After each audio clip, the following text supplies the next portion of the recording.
Good morning.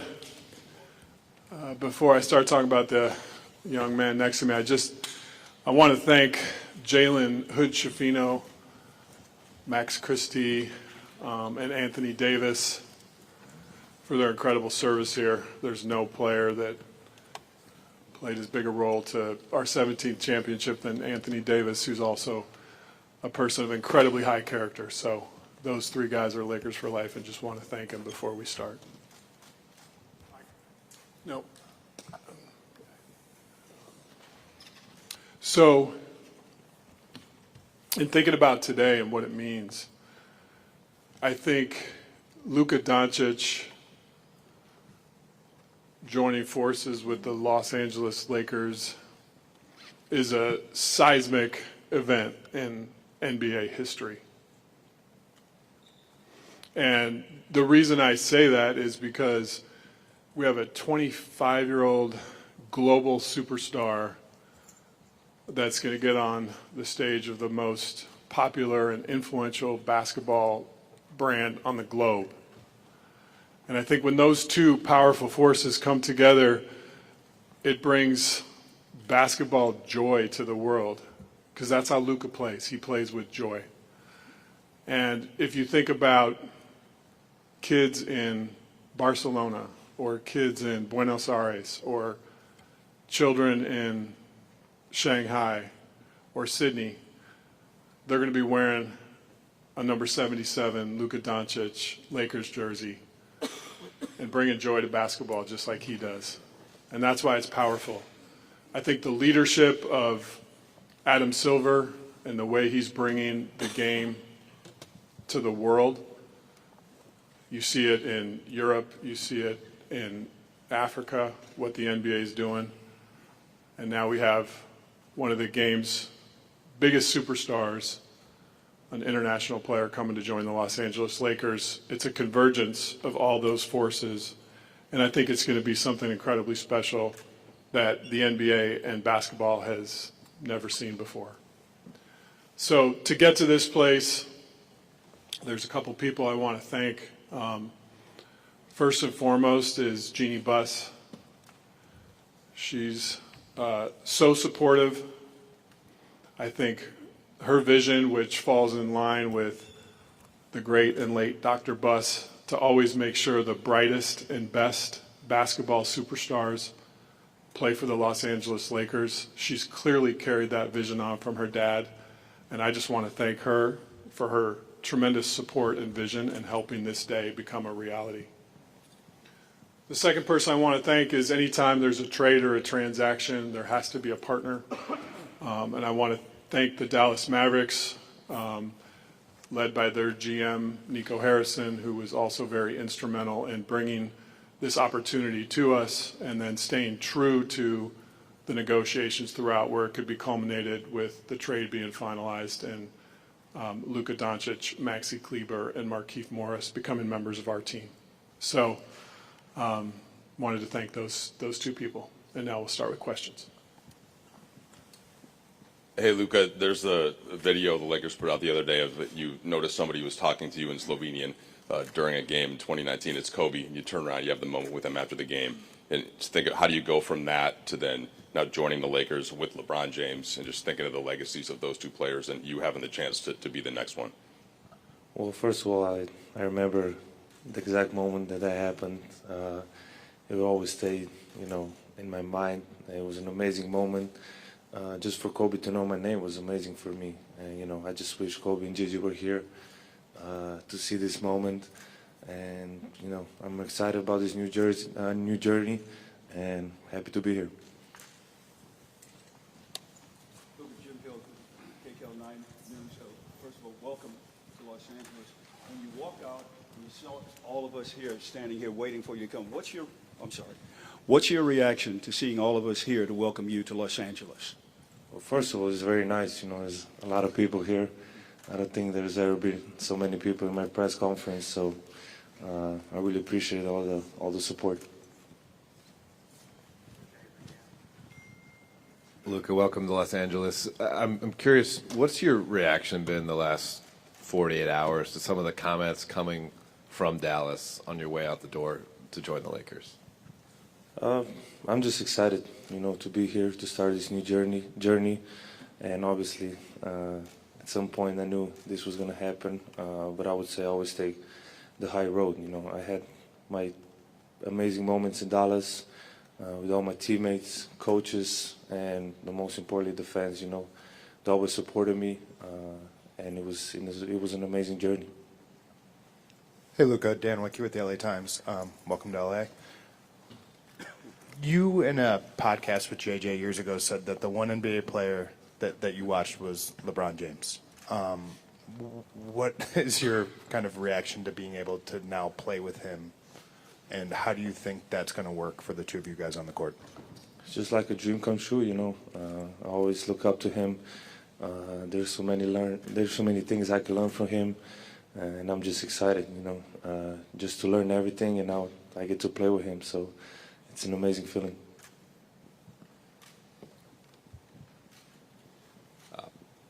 Zdravo, Luka. Jovan Buha with The Athletic. Just kind of following up on that, how do you see you and LeBron specifically, just the two-man game between you? You both can screen for each other, hit guys out of the short roll, create playmaking opportunities. Just how you guys both see the game. Very few can see it that way. Like, how do you see that fit from a passing, playmaking, and just two-man game perspective? Yeah, I think we both make our teammates better. I think our IQ is very high, so I think that's going to help everybody. But obviously, I really haven't think about basketball much these days. But I'm just excited to work with him. I work every day here, so every day that goes by is going to be better. Luka, Kobe Price, SoCal News Group. Welcome to LA. Got one for both you guys. First for you, Luka. I think you even wrote in a social media post that you thought that Dallas is going to be a place that you're looking forward to win championships, staying for your career. Emotionally, what have the past 48 to 60 hours been for you in coming to LA? Well, it was hard at first. That first day was really hard. I felt like this last 48 hours was 1 month. Like 2 days ago was 1 month ago. So emotionally it was really hard. But every day like today was much better. I'm just very happy to be here for this opportunity. It's the Lakers. It's one of the best clubs in history, so I'm excited to be here. And for Rob, Nico was speaking with reporters, I believe, on Sunday after the trade. He praised you specifically for, keeping the negotiations between you two up until, I imagine, the final moments. At what point did you, introduce this trade idea to Jeannie, and what was her initial reaction when you told her about it? Yeah, so this all started with the coffee in Dallas where Nico approached us with the concept. And because there was a partnership and a history of travel in the world between Nico and myself working around Kobe Bryant, there was a fabric of trust in the discussions. And these type of deals are incredibly intricate and complicated. And along the way, we knew there would be 248 insurmountable snags to get to the end, and there were. And so over the course of 3 weeks, call it, an issue would come up, and we'd think there was no way to climb the mountain, and we'd figure out a way. Then the next issue would come up, and you just keep going, and you stay committed to the work. You stay committed to trying to get the deal done in a partnership sense. I think a lot of people talk about negotiations in terms of who won and who lost. I try to approach a negotiation in the sense of how do we build a partnership where we can get to the end?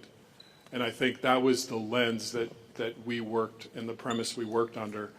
And when the concept was initially introduced to us, it was, hey, the only way we can even have these discussions was if it's between owner and GMs. And there was a commitment to that. And if we broke that commitment by talking to anyone else, this day would never happen. So I think trust was at the center of all those discussions. And I called Jeannie after the coffee in Dallas and brought her in immediately, as I do with everything.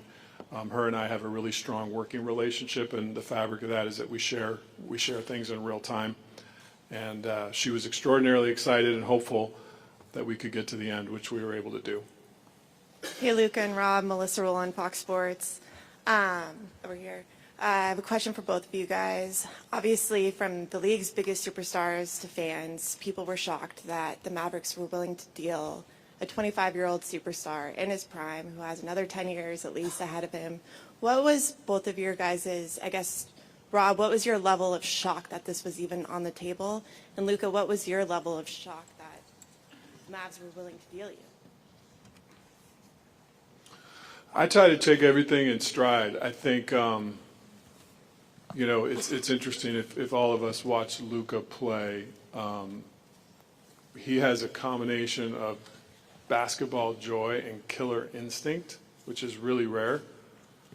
That was number 8, number 24. And I think learning lessons from that mentality are to stay in the moment. And so I don't think of it in terms of shock, surprise. I think of it in, okay, this is coming at me. It's like a game. You know, maybe a blitz is coming at Luka. He's not going to be shocked. He's going to stay in the moment, figure out the read, and make the play.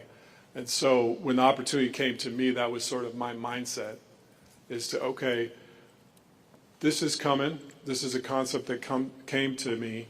Now, how do I process this mentally to get the deal completed? And right away, when it was brought up at the coffee, my mind started churning. There were so many complicated things. We have the Mavericks are hard capped at the first apron.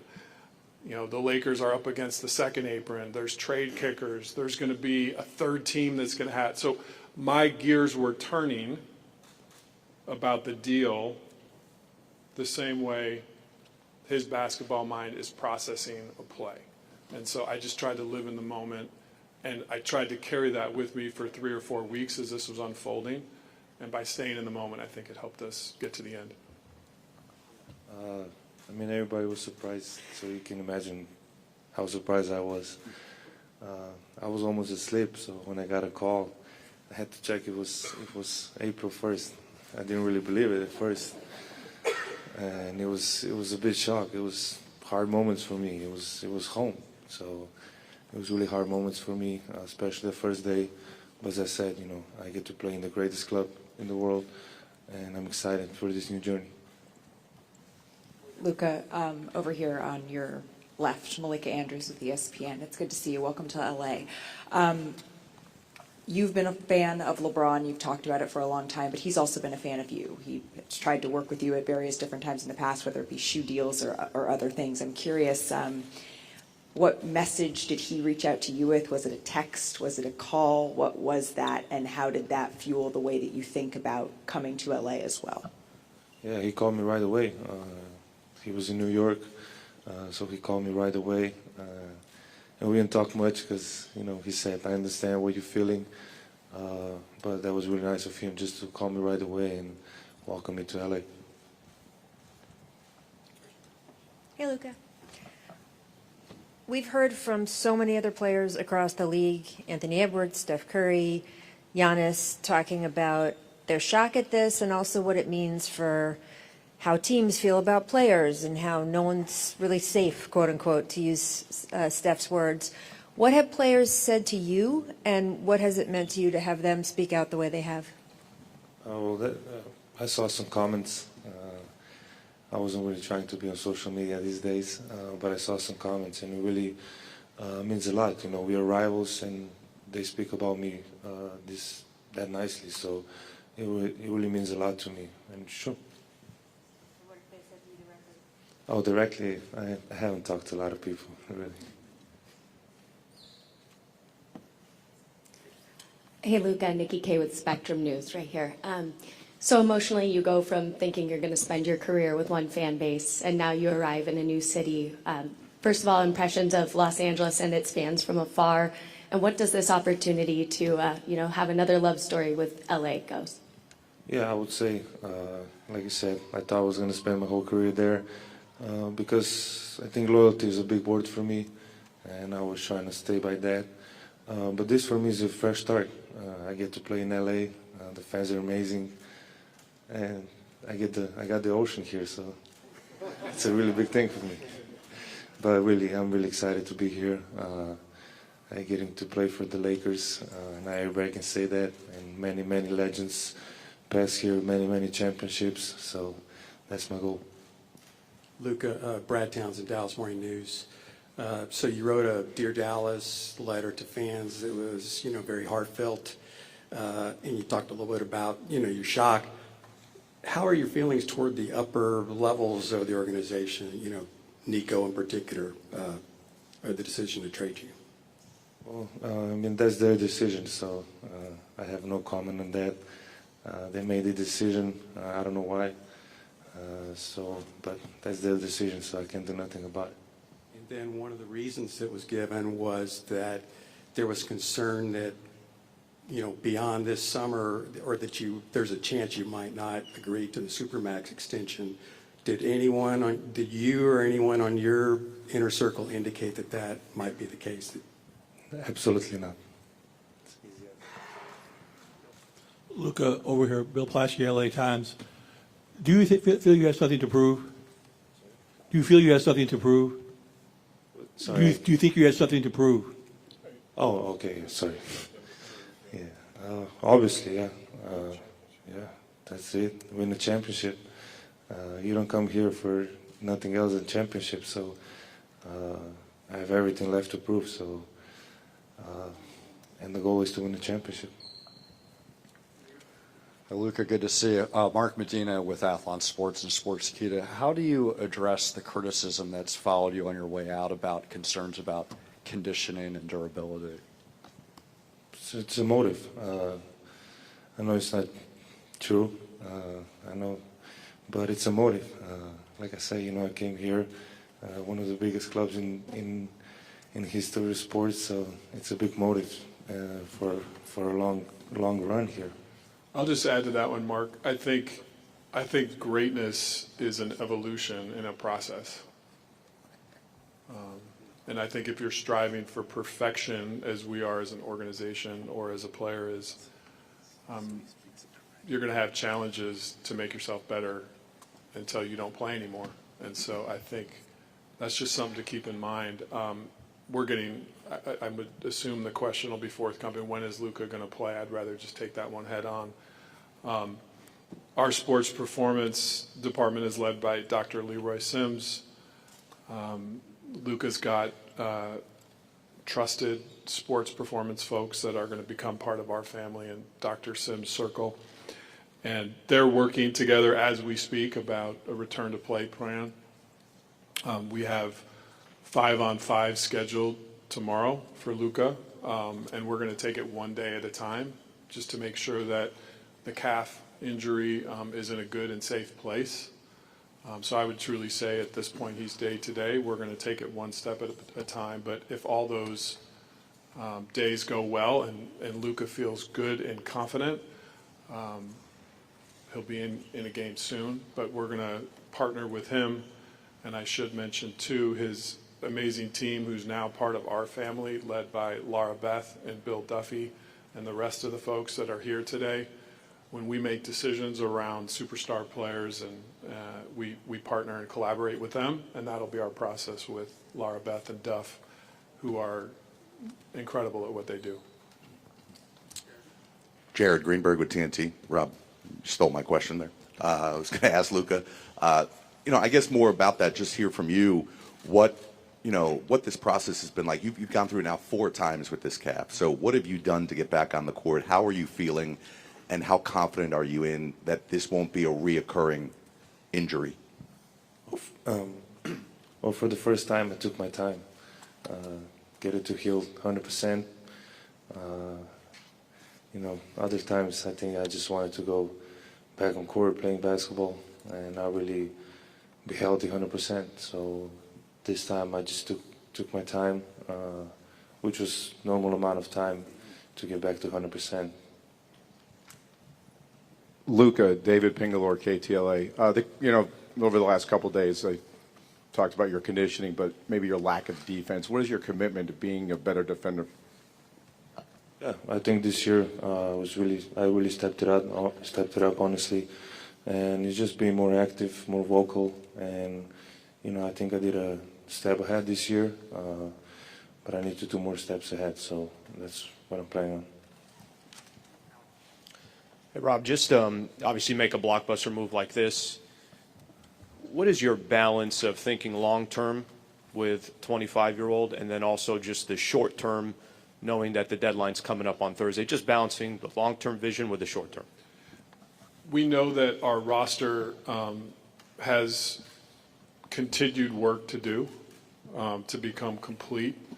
And just to be clear around the vision for our roster, we're going to build a roster that fits J.J. Redick's philosophy, his basketball philosophy. That's something that we believe in, that we support, that we want to lean into. So in terms of roster decisions, JJ and I collaborate extensively around that and fitting how he wants to play. We know we have a need for a big. The market for bigs right now, leading into the last 2 or 3 days of the trade deadline, is very dry. There's just not a lot available.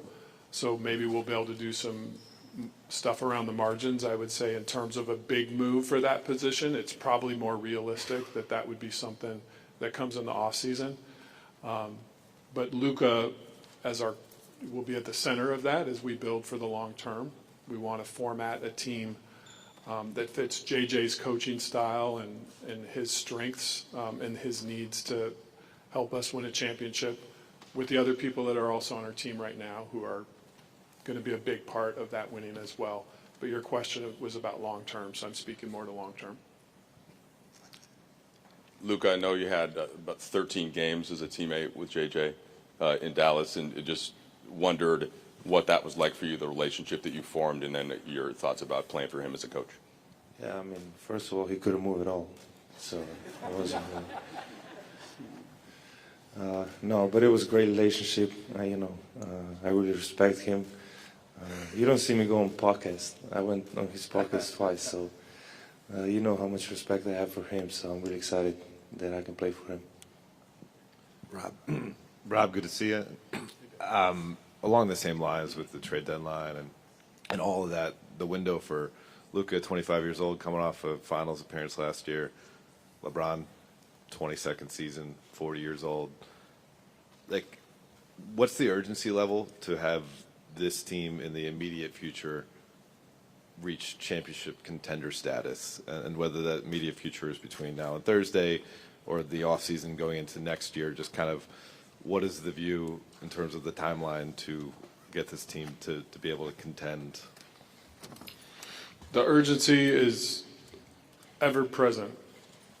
From the first day I started taking this job till I sit in the chair right now, there's always an urgency to win championships. That's what the Lakers set out to do. That's the expectations of our fans, and we're going to put in the work to constantly try to do it.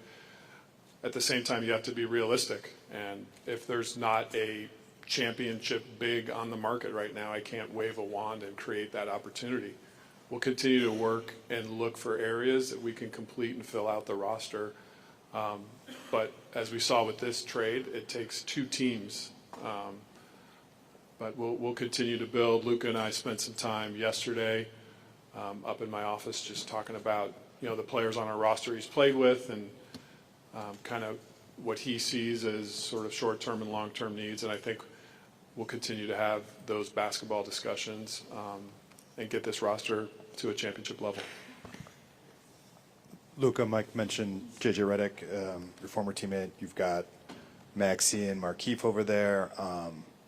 Dorian Finney-Smith is a player you've spoken very highly about in the past.